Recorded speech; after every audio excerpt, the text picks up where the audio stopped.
En primera plana, Carlos Herranz. Bienvenidos en Primera Plana, un programa de Radio Francia Internacional y de France 24. Esta semana, verán ustedes, vamos a salirnos un poco de la política de trazo grueso y nos va a venir, la verdad, bastante bien. Y vamos a hablar de la lectura de los libros, aprovechando que se celebra el 23 de abril el Día Mundial del Libro. Vamos a comprobar qué salud tiene el libro en tiempos de la era digital. Para ello nos acompañan en este estudio 4 invitados que ya les presento. José María Martínez, director del Instituto Cervantes aquí en París. Bienvenido. Muchas gracias. Claudia Pardo es profesora de literatura en la Universidad de Orleans. Bienvenida. Gracias, Carlos. Marie-Laure Sara de la Bessier es doctora en estudios latinoamericanos, investigadora y profesora en filología española. Bienvenida. Hola, Carlos. Muchas gracias. Y Eduardo Scott, escritor que ha publicado recientemente el ensayo Caminantes y ahora lo publica en francés, si no me equivoco, ¿verdad, Edgardo? Soy Edgardo. Eduardo era mi abuelo, pero siempre me dicen, pero soy yo. De acuerdo. El libro en tiempos de pantallas, hoy nuestro asunto en Primera Plana. El Día Mundial del Libro se celebra cada 23 de abril con el objetivo de fomentar la lectura, la industria editorial y la protección de la propiedad intelectual. Fue en 1995 cuando la UNESCO lo declaró por primera vez. Uno de los motivos se debe a la supuesta coincidencia, ya saben, del fallecimiento de grandes figuras de la literatura universal como Cervantes, Shakespeare o el Inca Garcilaso. Hoy hablamos de libros y de hábitos de lectura en la era del elefante de las pantallas.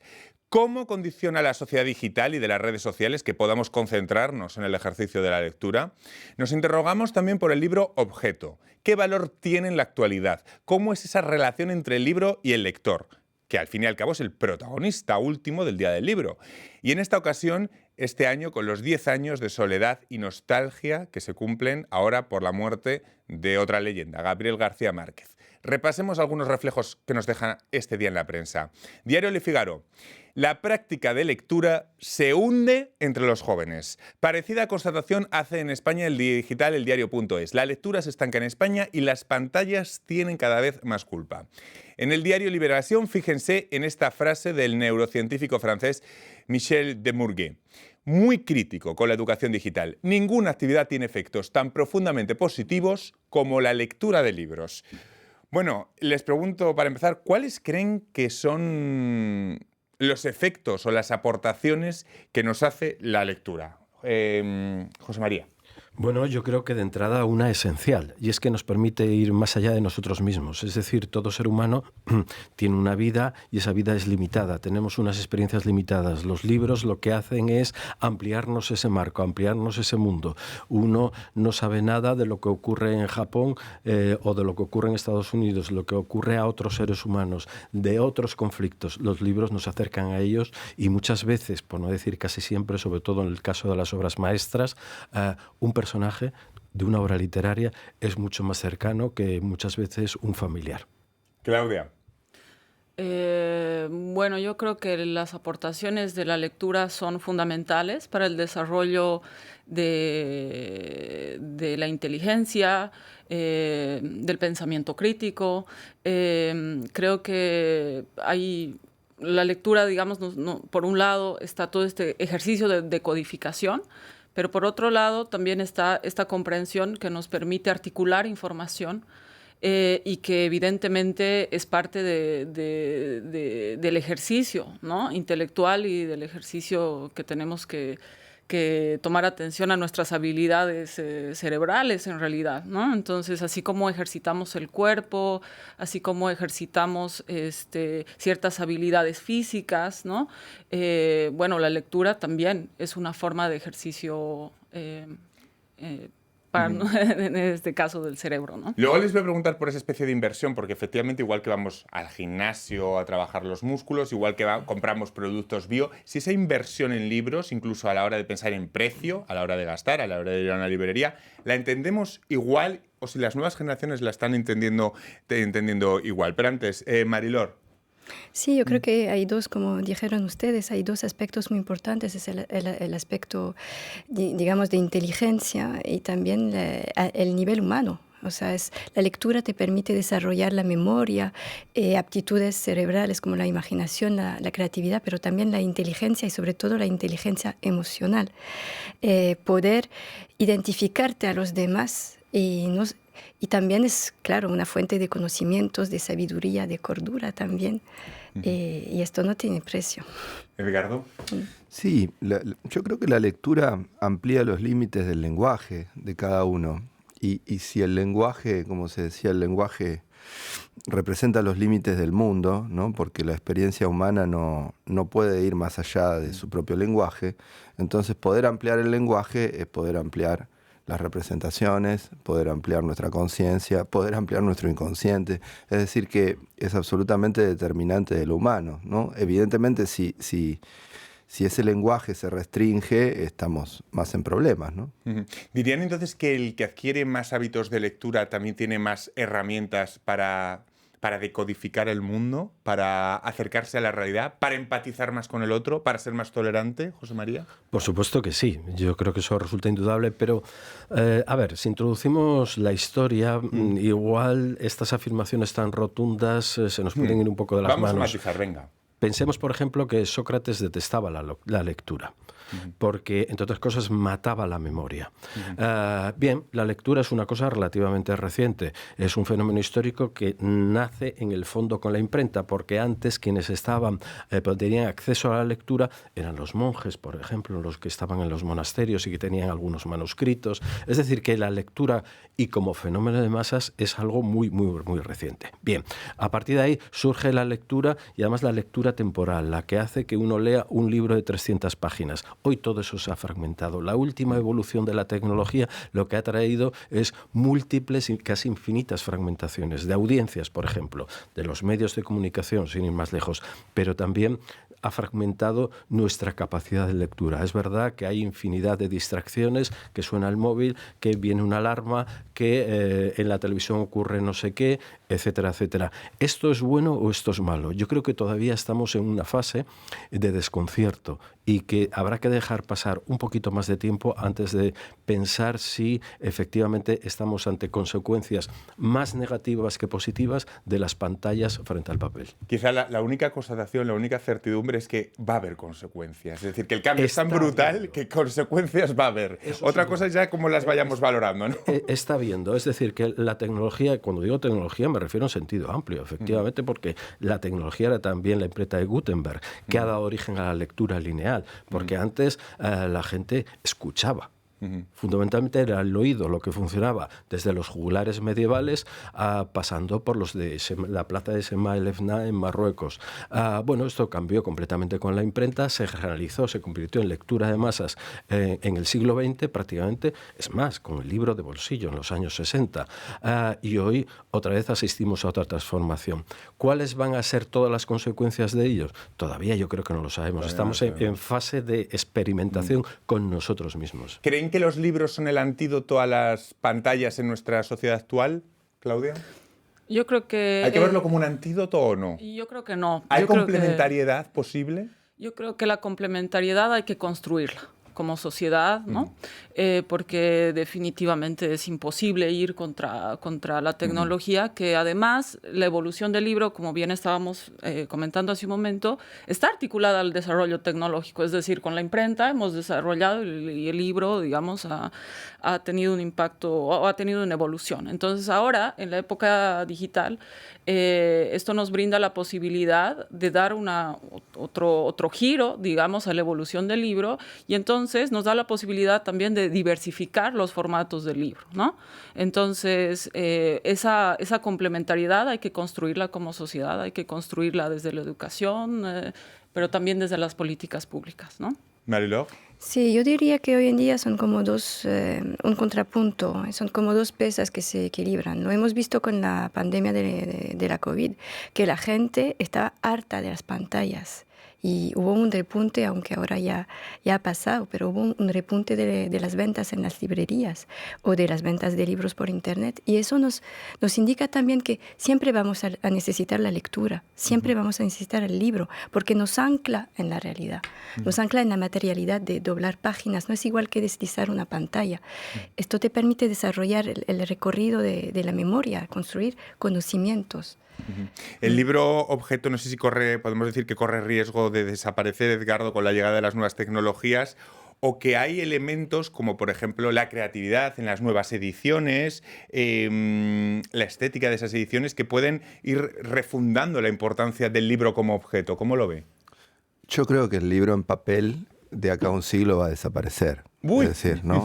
Perdón, el primero que me va a matar es mi editor. Pero está bien, bueno, claro, pero digo, hay que confrontar. No, pero pensemos, nadie más anduvo en caballo desde el automóvil, es decir, el caballo quedó reducido a muchas otras prácticas, pero no a los carruajes que surcaban la ciudad. Por hacerle un poco de abogado del diablo, le diré que hay, de repente los vinilos se vuelven a poner de moda y de repente abren un montón de tiendas de vinilo donde hay...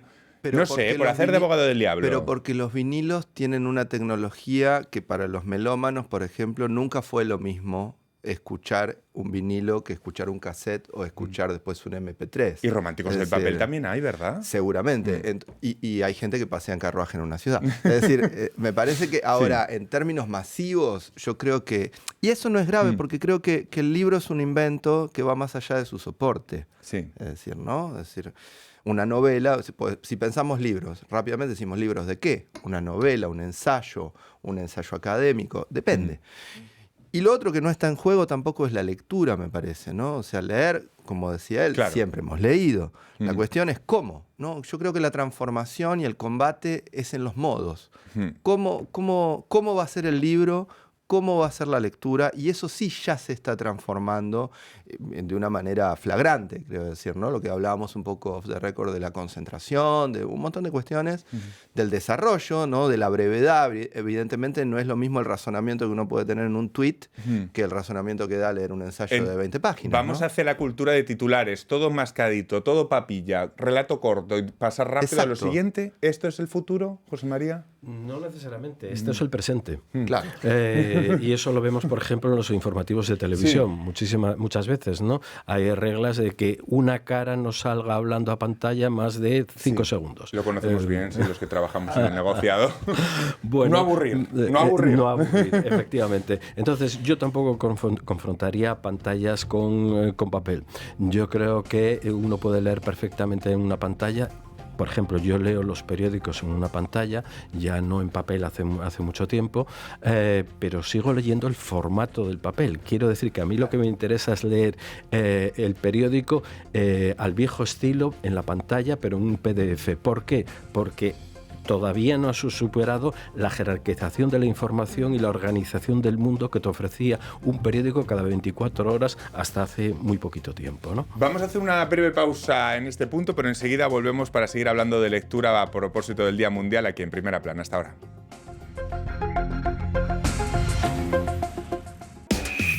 La Feria Internacional del Libro de Bogotá abre las puertas de su edición número 36 a todos los amantes de la cultura, el arte y, por supuesto, la literatura. Este año el país invitado de honor es el gigante latinoamericano Brasil y bajo el lema Leer la naturaleza estará celebrando la riqueza de su territorio y de sus narrativas. Más de 250 invitados provenientes de 25 países se dan cita aquí para compartir con sus lectores. Acompáñenos en esta cobertura especial por France 24, france24.com y nuestras redes sociales.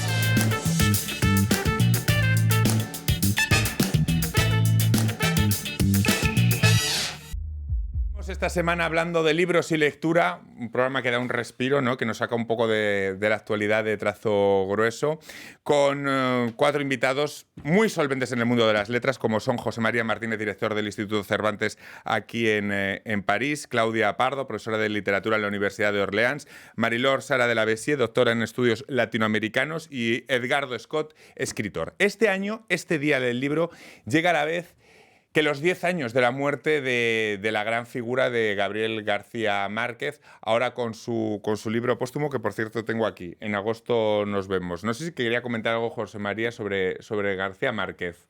Bueno, yo lo que quería comentar básicamente es una noticia, Sí. porque por supuesto sobre García Márquez ya hay poco que decir. Bueno, siempre se seguirá diciendo mucho, pero yo tengo poco que decir, simplemente que es uno de los grandes maestros de la literatura, ¿no? Y es que García Márquez, como todo el mundo sabe, vivió largas temporadas en París, tuvo casas sí. en París, tenía su biblioteca en París y esa biblioteca pasará a formar parte del Instituto Cervantes de París en el otoño. Bueno, pues muy importante la noticia. Y aprovecho para comentar, ahí en esa biblioteca, por ejemplo, había muchas de sus obras, tanto en francés como en español, y también algunos que podríamos catalogar de raras y curiosas, como una traducción al búlgaro publicada en La Habana, una traducción al ruso publicada en Barcelona, por ejemplo, pero para mí lo más significativo es otra cosa. Y es que la mitad prácticamente de los libros que García Márquez tenía en París era la viejísima y celebérrima colección Clásicos Castellanos, donde estaban prácticamente todos los grandes autores del Siglo de Oro. Es decir, una vez más, esto probaría que los grandes escritores del boom conocían a fondo a los escritores del Siglo de Oro, y para ellos, desde Góngora hasta Lope de Vega, pasando por supuesto por Cervantes, eran las lecturas habituales. Edgardo, no sé si quería agregar algo más. Sí, revalidar eso seguramente, ¿no? Y ese es otro cambio que tenemos entre los escritores de mi generación y las generaciones que vienen, ¿no? Como la falta de esa tradición, ¿no? Pues ya que está hablando José María de lugares de libro, vamos a hablar de esos lugares, tanto de ferias como de librerías, porque no sé si en tiempos de pedir cosas por Amazon, no sé si hay que reivindicar precisamente a las librerías, a rebuscar, a conversar con los libreros, a comprar libros. ¿Qué les parece o qué les evoca la librería como lugar para comentarlo precisamente a propósito del Día del Libro? Como escritor, Edgardo. Bueno, para nosotros las librerías son siempre como las jugueterías para un niño, digamos, ¿no? Así que no, Con lo que me ha dicho antes del papel, creía que me iba a decir un lugar en vías de extinción. Es un lugar en vías de extinción, pero eso no quita que sea un lugar maravilloso. Y más las librerías de viejo, ¿no? Acá que estamos en París, que están los buquinistas, ¿no? También. Sí. En tiempos de Amazon hay que subrayar, ¿no? La importancia que tienen, ¿no? Sí. Yo, por ejemplo, todavía no me adapto a Amazon. De hecho, le pido a un amigo que lleguen las cosas a la casa de él, porque no hay nadie que las reciba en mi casa. Pero digo, me parece que las librerías, la figura del librero, otra especie en extinción. Exacto. Como se dice en el mundo editorial, que a veces agotan ediciones, ¿no? Es decir, la figura del que sabe identificar al lector y las tipologías de lectores. Ahí hay algo que me parece, no sé qué segmentador digital va a poder lograr, qué inteligencia artificial va a poder lograr, ¿no? Muy interesante, muy interesante. Mariló. Bueno, yo tengo un ejemplo concreto. En mi ciudad, por ejemplo, había una librería muy grande con digamos, libros muy eclécticos, y hay un sector que se está desarrollando mucho, es por ejemplo la librería infantil. Y la misma librería abrió otra de literatura infantil. Es decir, que sí necesitamos las librerías y a los libreros también. Quizá ninguna inteligencia artificial pueda suplantar a los libreros. No sé si la avasalladora inteligencia artificial pone en peligro el acto de la creación. ¿La literatura artificial puede provocar un cataclismo cultural o estamos lejos de ver eso, José María? Yo creo que eso hay que regularlo. Vamos a ver, un cuchillo sirve para trabajar en la cocina, cortar el pan, pero sirve también para matar. Los cuchillos no se deben utilizar para matar. La inteligencia artificial será sumamente útil, y además para las profesiones más cualificadas, pero no tiene que servir para matar la cultura y para matar la creatividad. Luego eso habrá que regularlo. El Parlamento Europeo ya ha empezado a hacerlo, tenemos una primera ley. Eso va a seguir creciendo. Nosotros mismos en el Instituto Cervantes tenemos un proyecto para los próximos meses con la inteligencia artificial, tanto con el Don Juan como con Don Quijote y Sancho. Yo creo que es irrenunciable, pero al mismo tiempo hay que limitar las consecuencias. Todo puede servir para el mal o para el bien, y tenemos que autorregularnos. Claudia. Yo creo que no hay que perder de vista que la lectura tiene también una dimensión de comunicación social, ¿no? Entonces, en ese sentido, por ejemplo, la relación con el librero, la relación de persona a persona para compartir la lectura es importante. es fundamental, porque si no la lectura pierde trascendencia en realidad. Entonces, la dinámica que generan, por ejemplo, las librerías generando discusiones, presentaciones, hay un impacto en la comunidad, ¿no? Entonces, eso yo creo que no hay que perder esa esencia de la lectura como un acto social de comunicación. El 68% de la población española, poniendo un ejemplo, lee en su tiempo libre, según un último informe sobre hábitos de lectura en España. Quizás la pregunta sea, y se la traslado, ¿cómo atraemos a ese tercio de la población que afirma y dice que nunca lee? Si se puede hacer algo, a lo mejor me dicen ustedes que no se puede hacer nada. Por cierto, que las cifras siempre salen mejor en mujeres. Estudio por estudio se dice que las mujeres leen mucho más que los hombres. No sé si también tienen una lectura respecto a ello. Edgardo. Sí, yo creo que leemos todo el tiempo. Vuelvo a insistir en lo mismo, ¿no? Es decir, que no sé si existe ese tercio que no lee. En todo caso, porque finalmente también las pantallas han hecho que todo el tiempo estemos leyendo. Sí. Digamos, o vemos. Es más, hay que incluir en la idea de lectura la idea de imagen, que creo que es muy importante, ¿no? Farocchi decía desconfiar de las imágenes, ¿no? Entonces, me parece que cuando uno ve una imagen, en realidad uno también la lee. Entonces ya lo sabían desde el medioevo. Entonces, quizá la cuestión es cómo capacitar, en esto creo que es clave los maestros, por ejemplo, ¿no? Es decir, los maestros incluso de escuelas primarias, es decir, ¿cómo vamos a enseñar a leer una pantalla? Porque evidentemente la organización de la información no es ya la de un periódico, la de un diario o la de un libro, ¿no? Es decir, la cuestión es cómo capacitarnos de cómo se lee una pantalla. Y parece claro que una pantalla, por la pesadez que supone, no nos va a dar el nivel de profundidad que el papel. Es mucho más pesado estar frente a una pantalla. Esa es la cuestión, ¿no? Porque, por ejemplo, hemos aprendido que la brevedad, ¿no? y el impacto es parte de la lógica de este primer momento histórico con las pantallas. ¿Seguirá siendo así? No lo sé. Porque eso sí modifica después la conciencia, la sensibilidad y todo, ¿no? Entonces, ahí me parece que está el debate, creo. Me gustaría hacer una ronda de recomendaciones de lectura. Aprovechando que el día 23 de abril es el Día Mundial del Libro, vamos a hacer unas recomendaciones para los oyentes y espectadores de En Primera Plana. José María.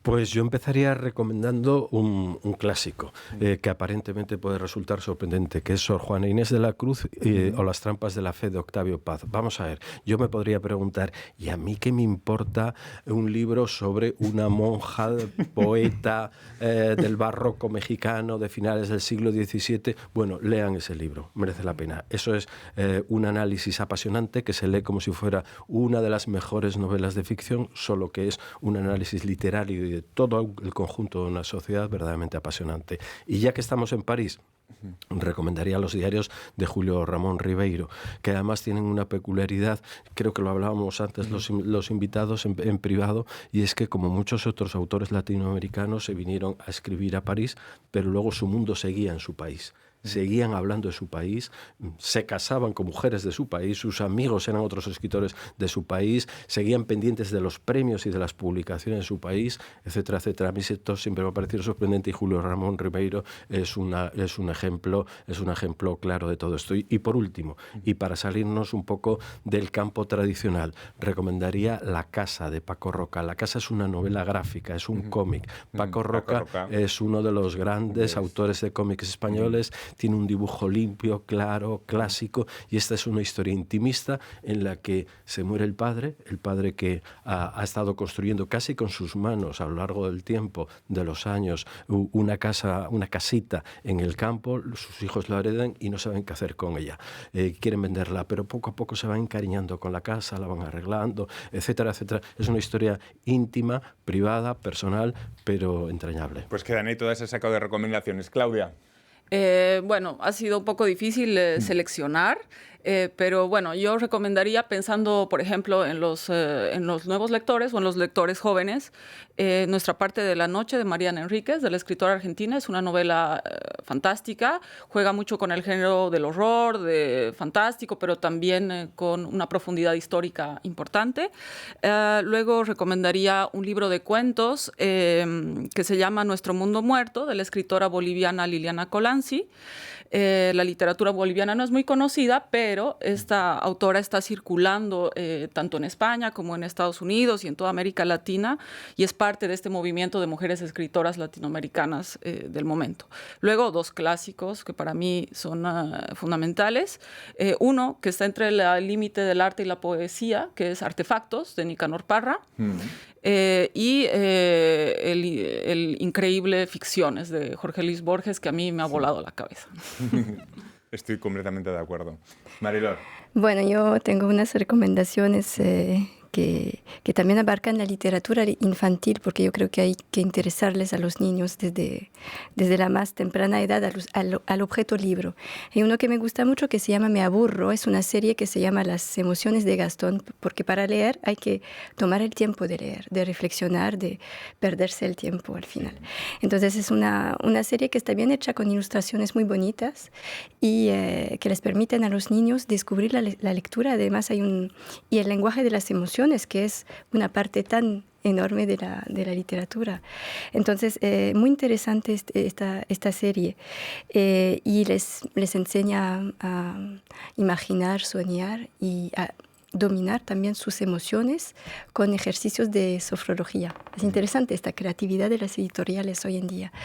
Otro es, porque me gusta mucho la poesía y me gustaría que se leyera más poesía, es un libro desconocido, bastante desconocido, de Pablo Neruda, para volver a leer los clásicos. Es el libro de las preguntas. Es un libro muy profundo, muy sencillo, a la vez muy breve, pero también muy, muy profundo. Edgardo, me queda un minutito, así que resumiendo, ¿qué recomendaciones? Bestiario de Julio Cortázar, que se cumplieron ahora 110 años de su nacimiento. Y recomiendo el libro de mi mujer, que acaba de salir, pues de Ariana Harwitz, que es Perder el juicio, que acaba de salir. Pues muy interesante. No sé quién les evoca el Día del Libro, porque en sus países hay mucha tradición. Recordemos la importancia de esta fecha en San Jordi, en Barcelona, en varias ferias del libro en América Latina, en Buenos Aires, en México. La de Guadalajara es un poco más tarde. Pero no sé si tienen muchos recuerdos, me quedo ya sin tiempo. ¿Lo van a celebrar? Sí. Sí, claro. Sí lo van a celebrar. Claudia, sí que me dicen que sí, ¿no? Sí. Bueno, pues les deseamos desde aquí, desde En Primera Plana, muy buenas lecturas, que celebren este 23 de abril y les esperamos la próxima semana aquí en Primera Plana. Muchas gracias.